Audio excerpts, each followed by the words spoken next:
Olá! Para a nossa conversa com a Bíblia hoje, escolhemos o tema A Lei e o Reino dos Céus.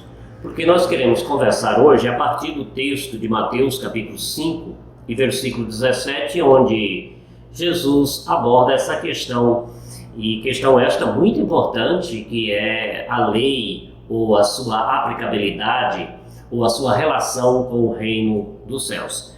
Mas antes de lermos o texto, é importante lembrarmos também que a grande marca, o grande sinal da nova aliança foi o que João Batista, o que Jesus e o que os apóstolos todos pregaram e ensinaram, que é: arrependei-vos e credes no Evangelho, porque é chegado o reino de Deus. Ou em algumas versões, está próximo o reino de Deus ou o reino dos céus, se for aqui no livro de Mateus, onde vamos ler. Mateus usa a expressão reino dos céus, enquanto Marcos e Lucas, eles usam a expressão reino de Deus. Mas vamos então ao texto para que a gente possa desenvolver a nossa conversa hoje a partir desse texto. O texto é de Mateus, capítulo 5, versículo 17 ao 20, onde nos diz o seguinte, a palavra de Deus: Não penseis que vim revogar a lei, ou os profetas. Não vim para revogar, vim para cumprir. Porque em verdade vos digo que até que os céus e a terra passem, nenhum i ou um tio passará da lei, até que tudo se cumpra. Aquele, pois, que violar um destes mandamentos, posto do que dos menores, e assim ensinar aos homens, será considerado mínimo no reino dos céus. Mas aquele, porém, que observar e ensinar, será considerado grande no reino dos céus. Porque eu vos digo que, se a vossa justiça não exceder em muito a dos escribas e fariseus, jamais entrareis no reino dos céus. Palavra aqui do Senhor Jesus, cheia de ensinamentos e de significado, de importância fundamental para a gente entender esta relação lei e reino dos céus. Ou podemos até ser mais prático, qual é a importância da lei para o cidadão do reino dos céus, como eu gosto de chamar aquela pessoa que é realmente salva por Cristo Jesus, que experimentou o novo nascimento, por obra e graça do Espírito Santo em sua vida, e é agora realmente uma pessoa transformada por Cristo Jesus, entrou no reino de Deus, como o próprio Senhor Jesus disse, que o novo nascimento é a exigência para entrarmos no reino de Deus, como o Senhor Jesus afirmou a Nicodemos, que ninguém poderia ver ou entrar no reino de Deus a não ser que nascesse de novo. Mas a grande questão que Jesus aborda aqui, e de suma importância, como já frisamos, é a questão da lei, ou a importância, ou a aplicabilidade da lei para nós, agora cidadão do reino dos céus, para nós, agora que estamos vivendo esse período chamado de nova aliança. Então Jesus começa explicando aqui nesse texto algo muito importante. Ele diz o seguinte: não pense, ou não se engane, vocês aí, que eu vim para revogar a lei, para abolir, para aniquilar a lei. Não, eu não vim fazer isso. Mas, pelo contrário, eu vim para cumprir a lei.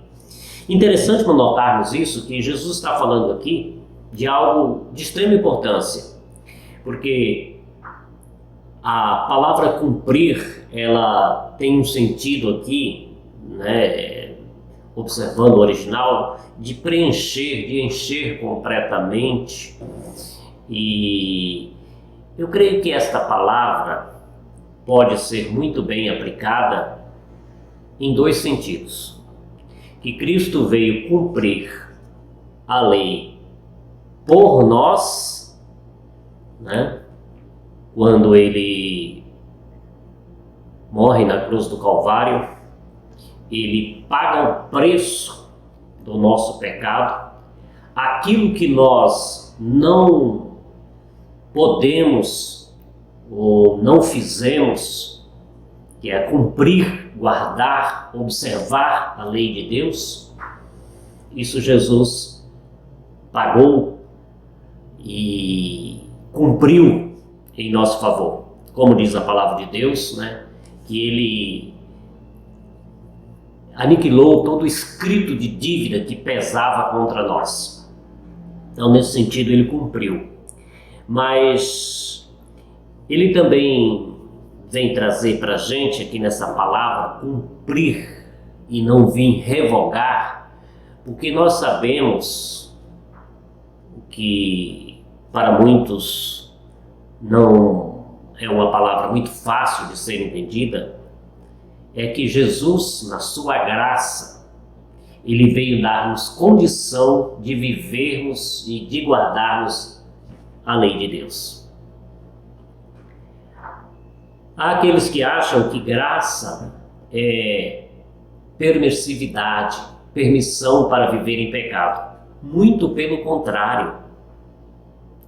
A graça é o poder de Deus nos trazendo não só libertação, mas transformação para vivermos a lei de Deus.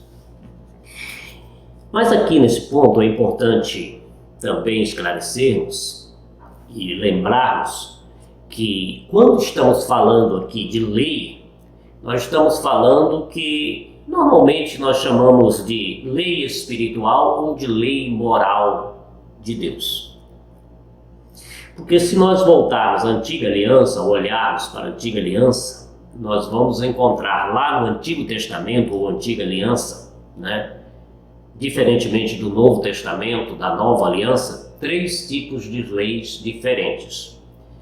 Esses 3 tipos a gente costuma chamar de leis cerimoniais, leis civis e leis espirituais ou lei moral de Deus, como queira chamar. E quais são essas leis e quais são as diferenças?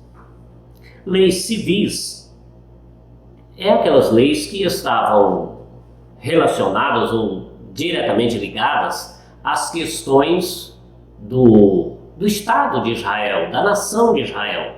Eram leis que faziam parte da Constituição da nação, como, por exemplo, o uso da terra, né? Ali vinha a lei do jubileu e tantas outras mais importantíssimas e muito boas para administrar, né? E para controlar as questões civis, vamos dizer assim, por isso nós damos o nome dela de lei civil. O outro tipo de lei que mencionamos também, o que chamamos de leis cerimoniais. Quais eram essas leis cerimoniais do Antigo Testamento?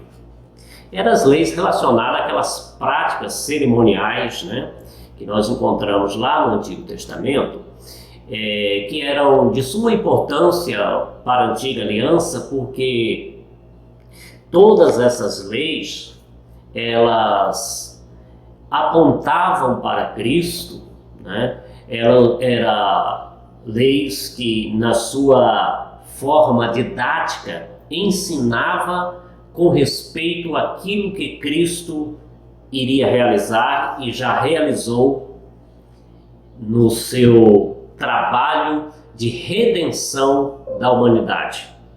Portanto, essas leis cumpriram o seu papel. Os sacrifícios, os rituais ali dos sacerdotais, seus trabalhos ali no templo, a guarda dos sábados, as festas judaicas, né? a Páscoa, o Pentecostes e outras ali, todas elas já tiveram o seu propósito alcançado. Porque, como diz a palavra de Deus, tanto lá no livro de Colossenses, na carta do apóstolo Paulo aos Colossenses, como na epístola aos Hebreus, diz a mesma coisa. Elas eram sombras das coisas que haveriam de vir.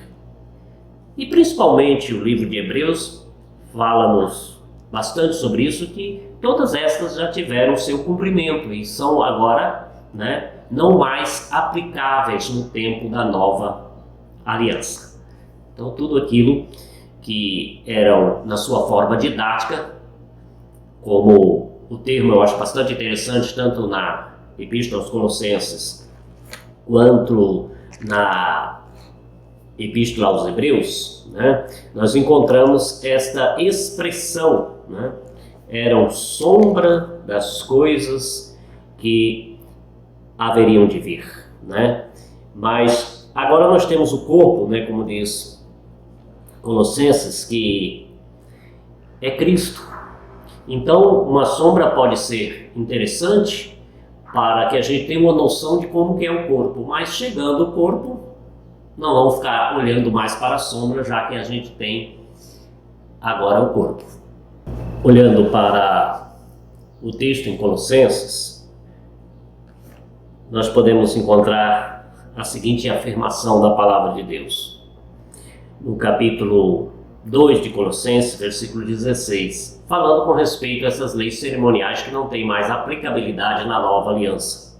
Porque é exatamente isso que estava acontecendo, Havia um certo grupo dentro da igreja chamado de judaizantes que queriam que os cidadãos do reino de Deus, na nova aliança, continuassem guardando os preceitos da lei cerimonial. Então a palavra de Deus adverte o seguinte, capítulo 2, versículo 16 de Colossenses: ninguém, pois, vos julgue por causa de comida, bebida, festas, ou lua nova, ou sábados, porque tudo isso tem sido sombra das coisas que havia de vir, porém o corpo é de Cristo. Então, como a gente estava falando, então essas leis já tiveram o seu cumprimento. Pois bem, mas aí a terceira lei, o terceiro tipo de lei que nós nos referimos, que nós encontramos na Antiga Aliança, é o que chamamos de lei espiritual, lei moral. E estas são eternas. Estas é a que Jesus está falando aqui, que ele não veio abolir, mas veio cumprir. E estas são de suma importância para nossas vidas e sempre será. Como o próprio Senhor Jesus disse aqui no texto de Mateus que a gente leu, que nem um i ou um tio da lei jamais vai passar sem que tudo se cumpra. Então, essa lei que ele está falando aqui é lei moral ou espiritual que não só tem aplicabilidade agora na nova aliança, como tem uma importância muito grande para o cidadão do reino dos céus. E é isso que nós precisamos entender, porque muitas pessoas acham que nós estamos agora vivendo o tempo da graça e não mais existe lei neste tempo. Como eu gosto sempre de afirmar, eu não acho correto essa expressão tempo da graça e tempo da lei, referindo-se ao Novo e ao Antigo Testamento ou à Nova e Antiga Aliança. Porque tanto na Antiga Aliança tinha graça e lei, quanto na Nova Aliança nós temos graça e lei. A diferença é que na Nova Aliança nós não temos mais as leis civis e nem as leis cerimoniais, mas continuamos tendo, e graças a Deus por isso, o benefício da lei espiritual e da lei moral de Deus. Por isso que Jesus diz aqui nesse texto que aquele que observar e ensinar essas leis será considerado grande no reino dos céus. Aquele, porém, que não guardar, não observar, ou violar um dos mandamentos desta lei de Deus, posto que dos menores, ele será considerado pequeno no reino de Deus.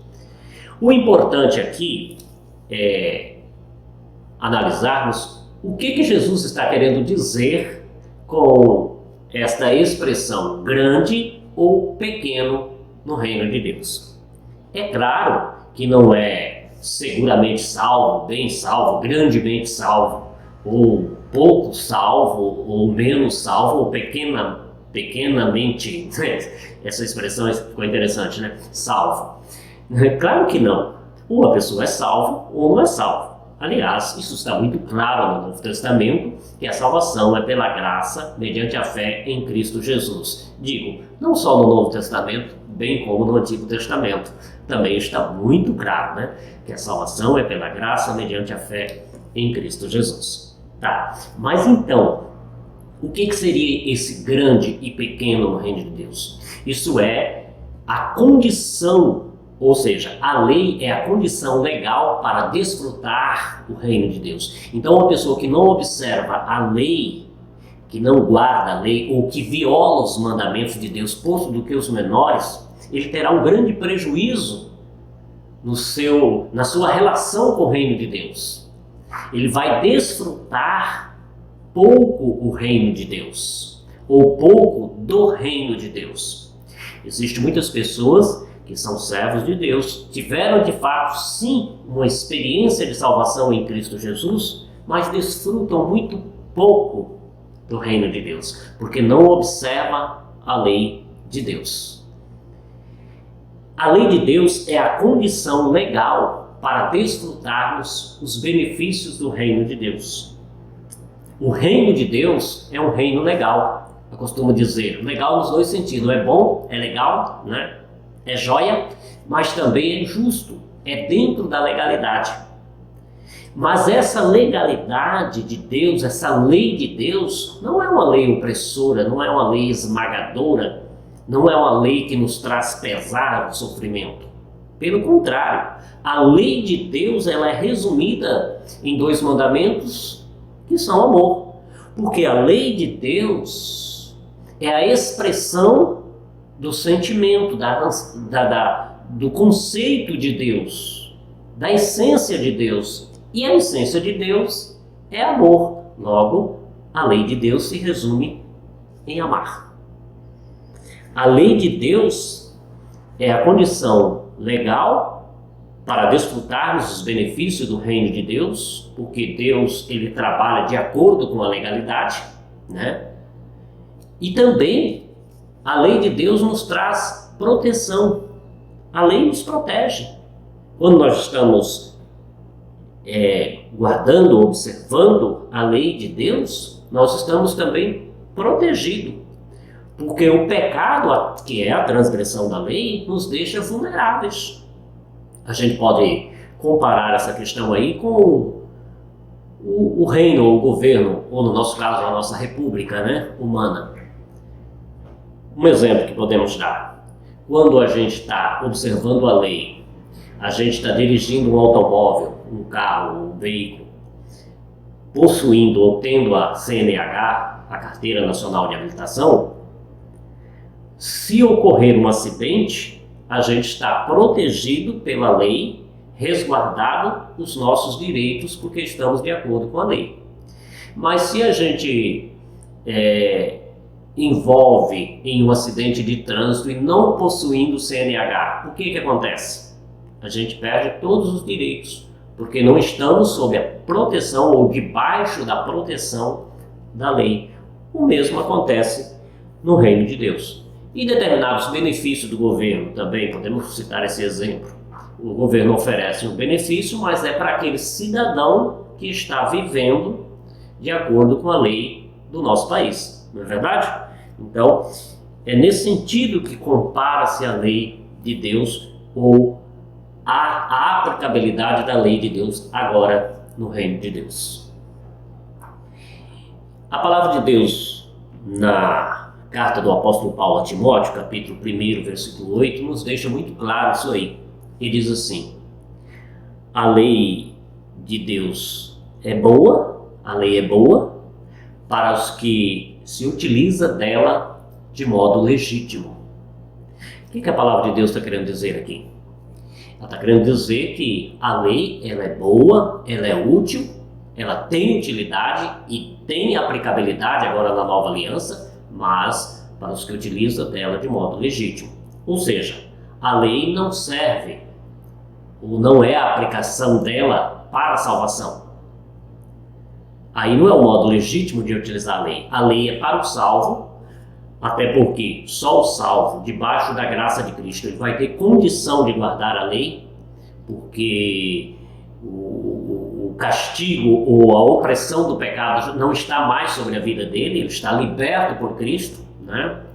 Porque a lei do Espírito e da vida em Cristo Jesus nos libertou da lei do pecado. Agora podemos guardar a lei de Deus, porque a lei do pecado foi quebrada ali pelo sacrifício de Cristo na cruz. Então, só este pode guardar a lei. Então ele vai utilizar dela de modo legítimo, não para ser salvo, mas porque é salvo e desfrutando os benefícios da lei de Deus, como nós já mencionamos aqui, que é a proteção, né, que a lei de Deus oferece e a legalidade para desfrutar os benefícios do reino de Deus. E o texto que a gente leu aqui em Mateus também, no qual nós estamos desenvolvendo a nossa conversa sobre ele termina dizendo algo muito importante também, que se a nossa justiça não exceder, né, e muito a dos escribas e fariseus, nós nem vamos entrar no reino de Deus. O que Jesus está dizendo aqui? Ele está advertindo exatamente a questão que já colocamos. Ele está dizendo, olha, mas se a justiça de vocês não excederem muito a dos escribas e fariseus, vocês não vão. Não é que vocês não vão desfrutar do reino de Deus, não. Não é que vocês não vão ser grandes no reino de Deus, não. Nem vão entrar. E a pergunta aqui que a gente precisa fazer é: como a nossa justiça vai exceder em muito a dos religiosos, escribas e fariseus? Como? Só através da justificação pela fé em Cristo Jesus. Nós não temos condição disso, mas quando cremos em Cristo Jesus, no seu sacrifício, a justiça de Cristo se revela ou se manifesta em nós, como a palavra de Deus diz lá em Romanos capítulo 5, né, versículo 1, que nós somos justificados pela fé em Cristo Jesus. E assim sendo, a nossa justiça, que não é nossa, é de Cristo, ela vai exceder em muito a justiça dos escribas e fariseus, e aí nós vamos entrar no reino de Deus e, observando a lei moral de Deus, nós vamos ser grandes no reino de Deus, desfrutar e viver a abundância do reino de Deus e viver a vida que Jesus veio trazer para nós. Como ele diz, eu vim para que vocês tenham vida e vida em abundância, porque no reino de Deus tem o suficiente, o necessário para todas as nossas necessidades, tanto de provisão como de proteção para nós seres humanos, seres carentes, seres dependentes. O pecado nos afastou do reino de Deus, mas Cristo, na sua graça, nos retomou ou nos reconciliou e nos recolocou no reino de Deus. Mas agora, uma vez no reino de Deus, devemos observar a lei de Deus para sermos grandes no reino de Deus. Mas essa é a nossa conversa aqui com a Bíblia e esperamos ter mais encontros desses para nós conversarmos com a Bíblia.